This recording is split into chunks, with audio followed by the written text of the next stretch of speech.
The ANC's three-day special National Executive Committee meeting ends today. It was marred by audio recordings being leaked to the public.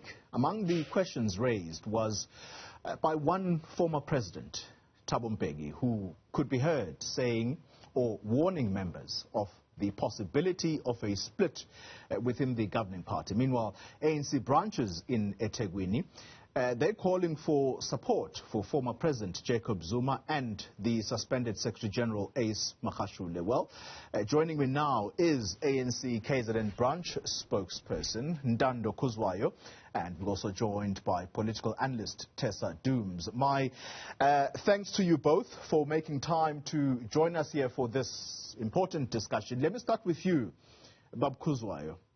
The branches in eThekwini that you say you speak for, how many are they, and does that mean that the entire eThekwini region, at least the branches that make up eThekwini region, are they in unison with what you are saying?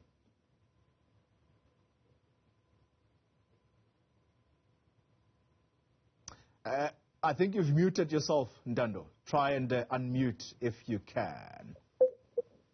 Good morning, Xoli.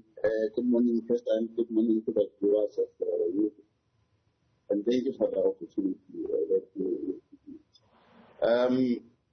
Well, yesterday we had, in that presser that we had 68 branches that were represented. Of course, it couldn't have been the entire BEC members from all the branches, all branch members, because of COVID regulations. But your teams that were there will tell you, will give you an estimate of the number of people that were there.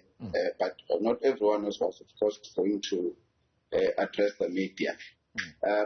Some of the branches couldn't be part of the briefing yesterday because they were preparing for their BGM. As you know, the region is preparing to go into its elective conference.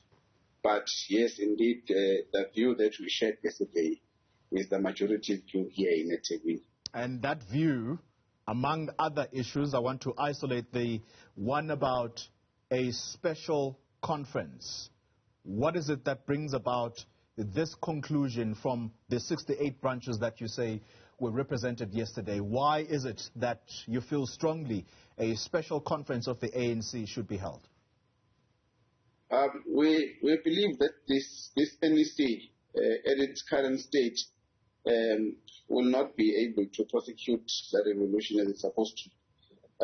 I think they are beyond redemption. Earlier I was watching you referring to the audio leaks that have been widely shared on social media.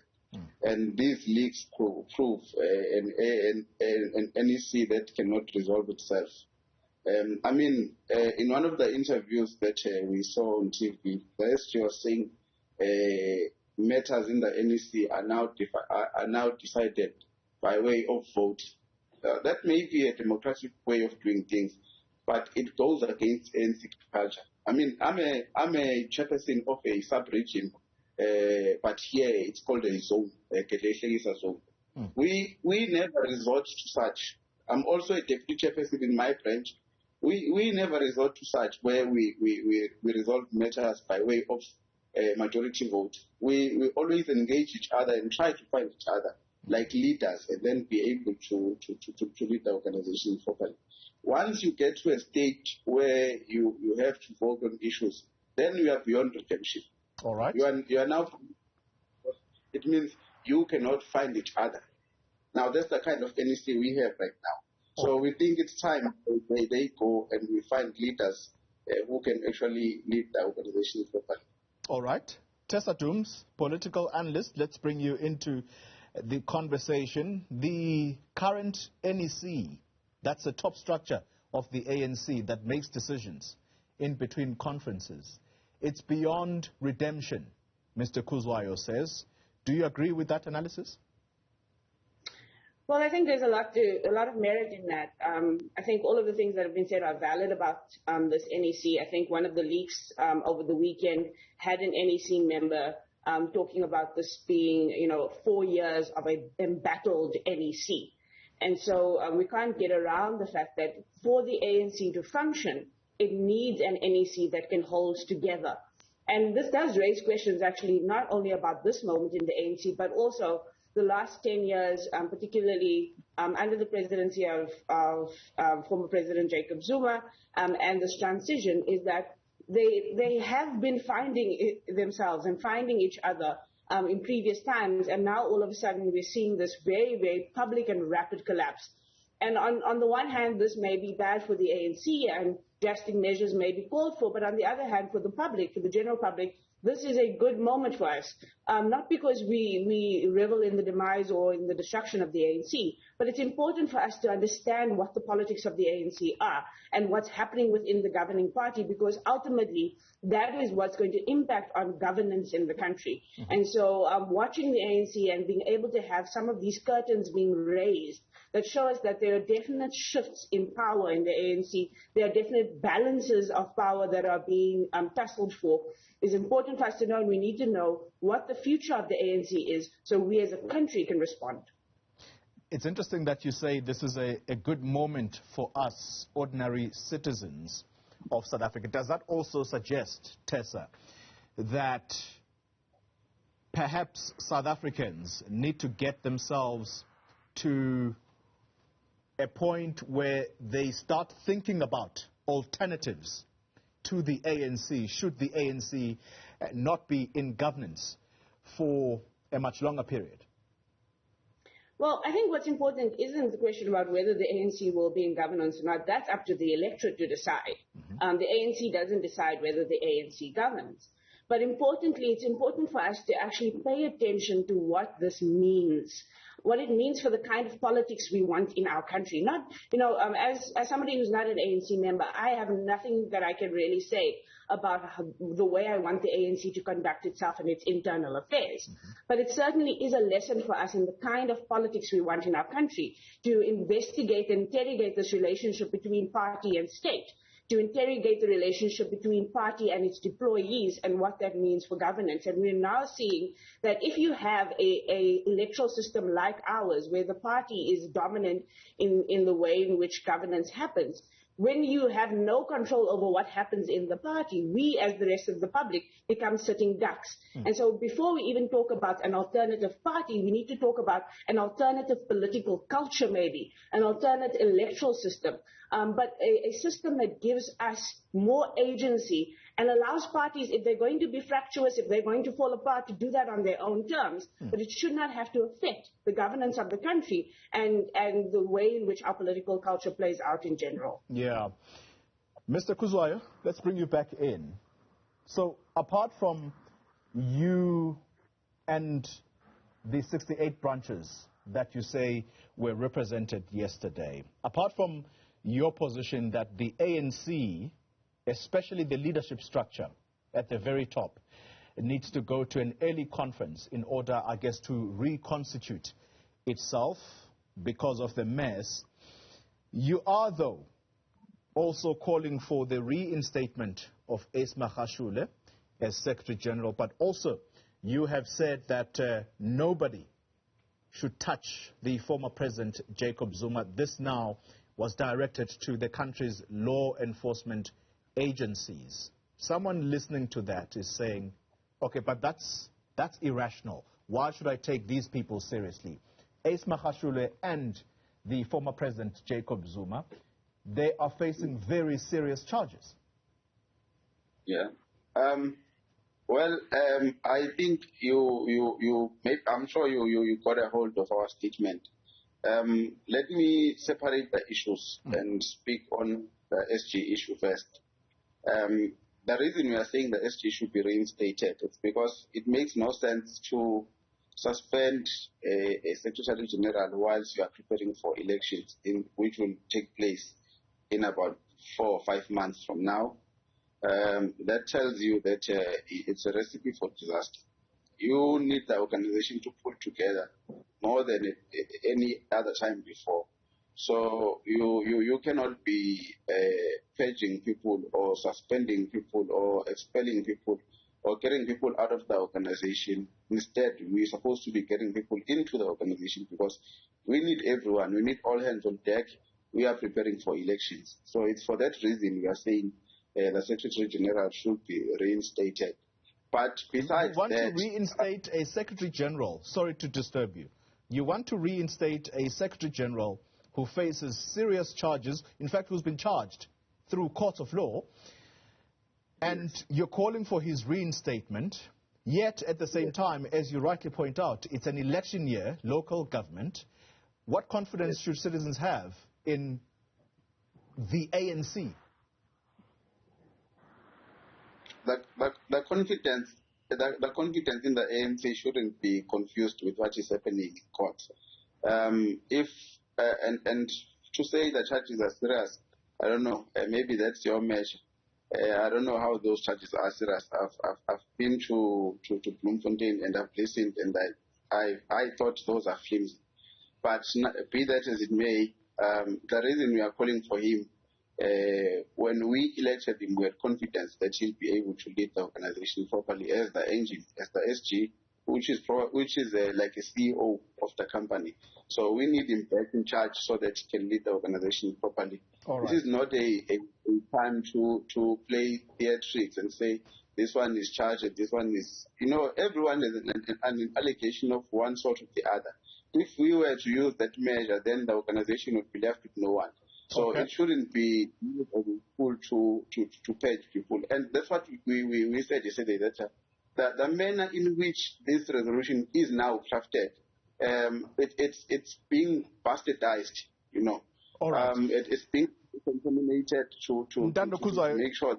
Let me stop you there for a second. We need to take a short breather. We're going to continue this conversation in a moment, and I'd like Tessa Dooms to respond to exactly what you've just said, that Ace Magashule faces flimsy charges. We're going to continue in just a moment. Let me tell you also that on the other side of the break, police and worshippers are clashing in Jerusalem as we speak, and these are live visuals, and we're going to tell you more about that story in just a moment. This is Newsfeed, the AM edition.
Very good morning to you if you're just joining us, and we are in the middle of a discussion about the turmoil that the ANC finds itself in discussion.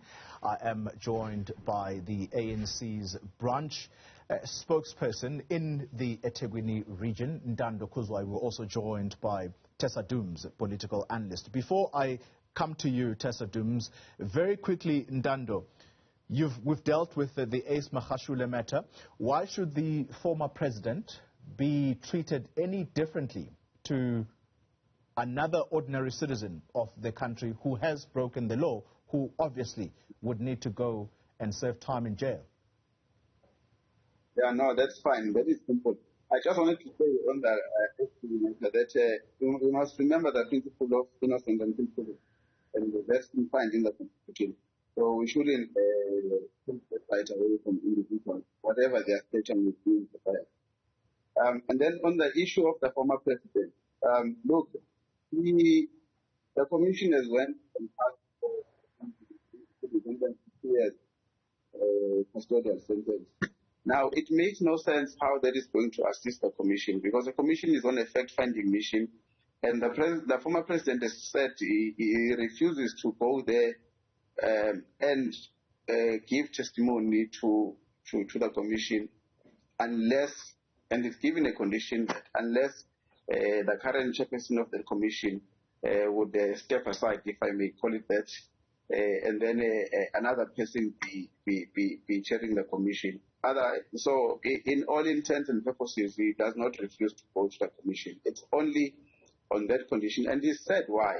He's put reasons why he doesn't want to testify before Judge Zondo. All right. Now, if you say he must go to jail, how is that going to assist the commission? Because the commission's work comes to an end by June. So you are saying he must go to jail for 2 years. When he comes out after 2 years, how would that have assisted the commission? Well, in no way. Some people are going to say, well, he's of no help to the commission anyway. Let's bring Tessa back into the conversation. Tessa, why should Ntando Khuzwayo and the 68 branches that he says are speaking in KZN, why should they be taken seriously? Well, it should be taken seriously because branches are the primary unit of the ANC, and in the way in which the ANC at least purports to operate, its decisions and what happens in the ANC always arises from branches. So when branches speak, surely the NEC needs to listen. We know that the NEC is the highest decision-making body between conferences, but that doesn't mean that branches become obsolete in that time. It's not a zero-sum game.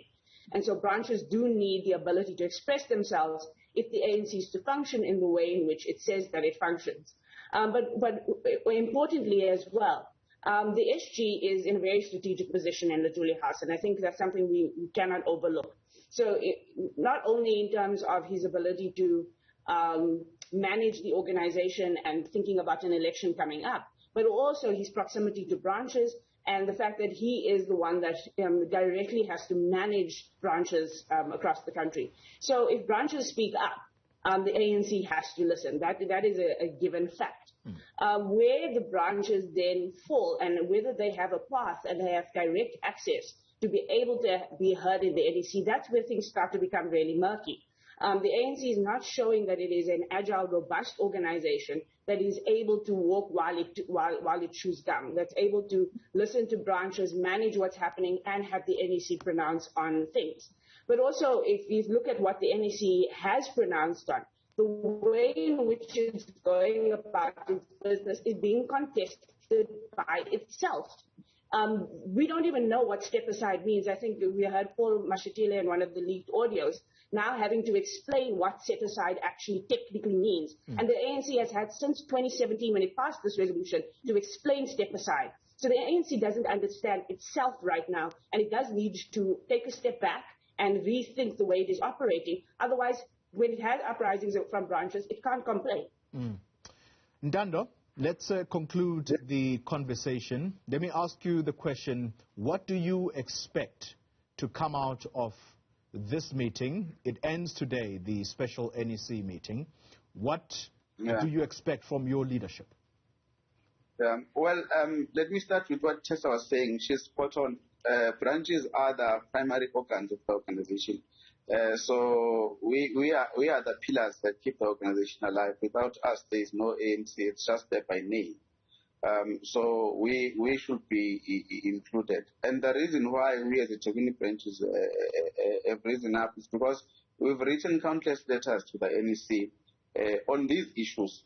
And the NEC has not come back to us. Remember, on their last NEC, the president had said when he delivered the statement that they were going to consult structures. Now, you would know that most provinces do not now have PECs or provincial leadership. And here in KZN, I think there isn't even one single region left. There are RTTs, task teams now because they've all expired. So the only instances where you find structures that are there is branches. So you need to come to branches and define this, because you can't amend or deviate from what the resolution says and put it in a specific way without consulting branches, because conference gave a clear indication on how this resolution should be implemented. Amongst 140 other resolutions, which we don't hear anything about, by the way, because it's not just this resolution that was taken at Nasdaq. It's over 140 resolutions, and all of them are equally important, not just this one.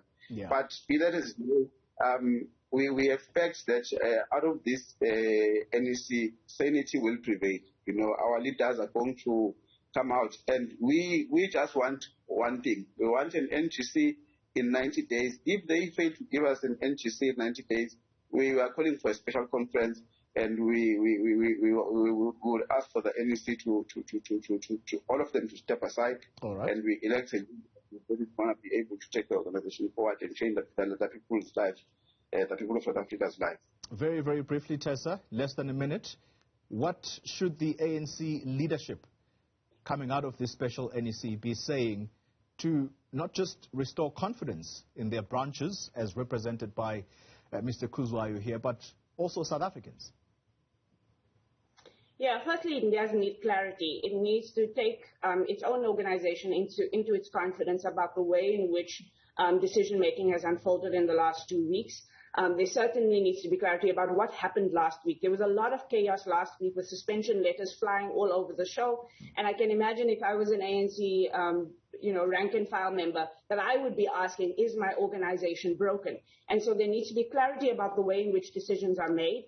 There needs to be less factionalism, and there needs to be a clear way forward for trying to resolve the issues that are now coming up through what can only be an RED faction at this point. I know that people don't want to admit to that. But when it comes to the confidence of the country, the ANC cannot put on pause fixing itself because, there's an election coming up. Because, as you rightfully pointed out, we're looking at the ANC and we're asking ourselves, do we want to put our ex next to the party that seems to be unraveling before our eyes? But the ANC doesn't have that choice right now. It either has to fix itself or it has to prepare for elections, and I don't think it can do both at the same time. Tessa Dooms, thank you very much for your insights there, political analyst talking to us from Johannesburg and from KZN, Durban to be specific, Ntando Khuzwayo speaking on behalf of what he says are 68 branches who are now worried about the state of the organization and they want a special conference. That's where we end that conversation.